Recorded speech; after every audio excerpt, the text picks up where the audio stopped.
This perfect one-pot pasta bolognese is possible because of a pea, well, chickpeas. I saw a video from Brian Lagerstrom making a one-pot spaghetti and meat sauce, and I thought I could do that with chickpeas instead of meat. And by the way, if you don't watch this guy, he's absolutely fantastic. Go over and watch some of his videos now. So let me show you how I made it. First, you need 1 can of chickpeas. Now I'm going to be using the whole can. I'm going to toss this entire can into a food processor, and get it blended. I want to blend this incredibly smooth. So as it's blending, I'm going to add the meaty element to this, which is Marmite. Marmite's a yeast extract, and it has a very strong beef flavor to it. If you ever look at the ingredients list of any of these plant-based meat substitutes, Beyond, Impossible, Gardein, any of them, they almost all include yeast extract. That's the flavor. So we're going to be using about a tablespoon total. Now, another odd ingredient I'm going to be adding here is black vinegar. Now, this one also has like a very strong, meaty kind of taste to it. It almost tastes a little bit like A1 sauce. If you can't get your hands on it, you're more than welcome. Just mix a little bit of A1 sauce with some vinegar. I'm going to be using a tablespoon of that. Now, I know I'm going to get the comments, I'm so sorry, but to bind this all together and turn it into like a beef, we're going to be using gluten. Gluten is essentially just the protein of wheat. So when you add gluten to something, it's pure protein. So we just need about a half a cup.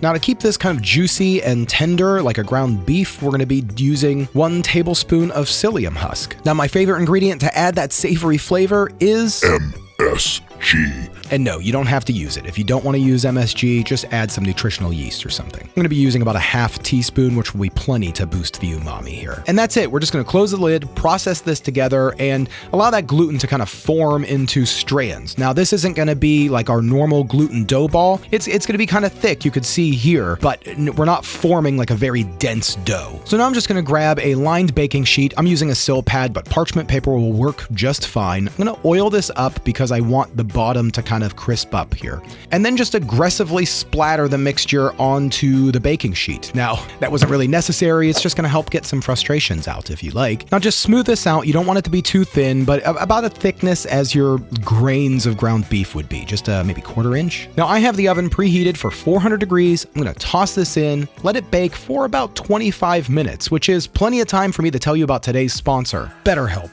So I've used BetterHelp for a little over 1.5 years now, and it has made an incredible difference in my life. It was probably one of the best decisions I've made. My therapist at BetterHelp has guided me through some pretty rough times. I get a lot of anxiety, stress, worry, concern, like I'm sure a lot of you do. And my therapist has given me a lot of tips and tricks to kind of get through those times and get through the stress. And honestly, it's helped quite a bit. BetterHelp is the world's largest therapy service, and it is 100% online. With BetterHelp, you can tap into a network of over 30,000 licensed and experienced therapists who can help you with a wide range of issues. To get started, you just answer a few questions about your needs and preferences in therapy. That way, BetterHelp can match you with the right therapist from their network. Then, you can talk to your therapist however you feel comfortable, whether it's via text, chat, phone, or video call. You can message your therapist at any time and schedule live sessions when it's convenient for you. And if your therapist just isn't the right therapist for any reason, you could switch to a new therapist at no additional charge. With BetterHelp, you get the same professionalism and quality you expect from in-office therapy, but with a therapist who is custom-picked for you, with more scheduling flexibility at a more affordable price.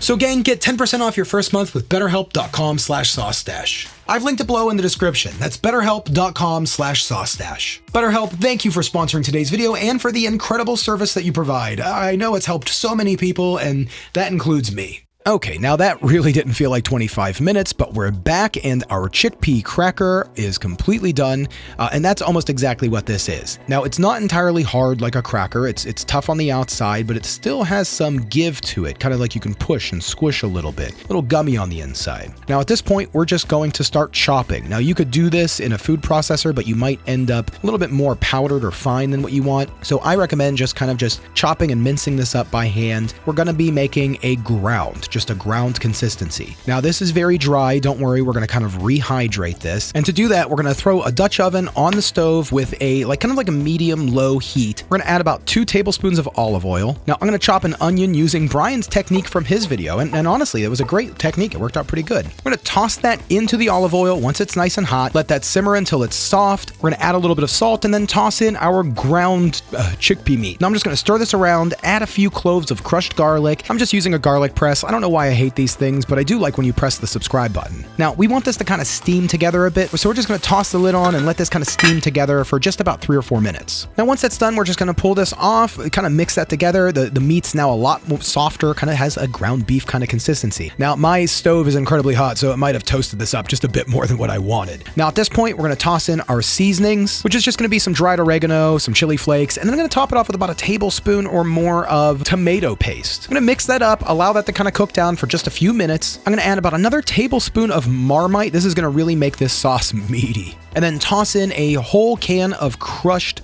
tomatoes. Now, I'm going to fill the can up with some water, just like Brian did. Toss that in, and the reason why we're doing that is because we're going to be tossing the pasta directly into the sauce. Now, before we do that, I'm going to toss in a little bit more salt and some sugar, and then some chopped up fresh basil. Now, Brian cracked his pasta in half. I'm going to be doing the same. That did make a mess. It wasn't a whole lot of fun doing that. Now, we're going to toss the pasta directly into the sauce, kind of pressing it down, make sure that it's getting into the sauce a bit. Now, I'm going to toss the lid on for just a few minutes to kind of steam this pasta, soften it up so that way we can stir it in without breaking it up too much. Now, once we can get most of the pasta covered, the oven is still heated up really nice and hot, about 400 degrees. I'm going to toss this in the oven with the lid off, let it cook for about 18 minutes. That's what Brian did. Now, I'm going to be stirring this every 5 minutes, just like he said in his video. And just so you know, I'll leave a link to his recipe below. So if you want to make this, follow his instructions and his ingredient amounts. Now, after about 10 minutes, I'm going to add some nutritional yeast. I'm going to throw the lid back on, toss it back in, and allow it to finish off for the last 8 minutes. This is really going to finish it off. And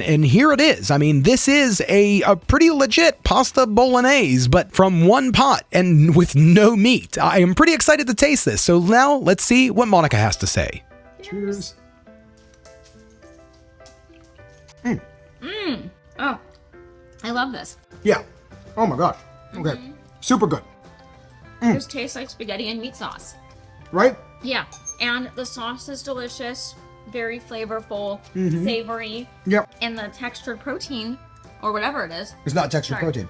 And the chickpea is actually really chewy, like meat, you know? Like, it's got like a bite to it. Yeah, there's a nice bite to it. It's a really good texture. It almost tastes like textured protein, I guess, in a way. I mean, that's kind of what you originally thought it was.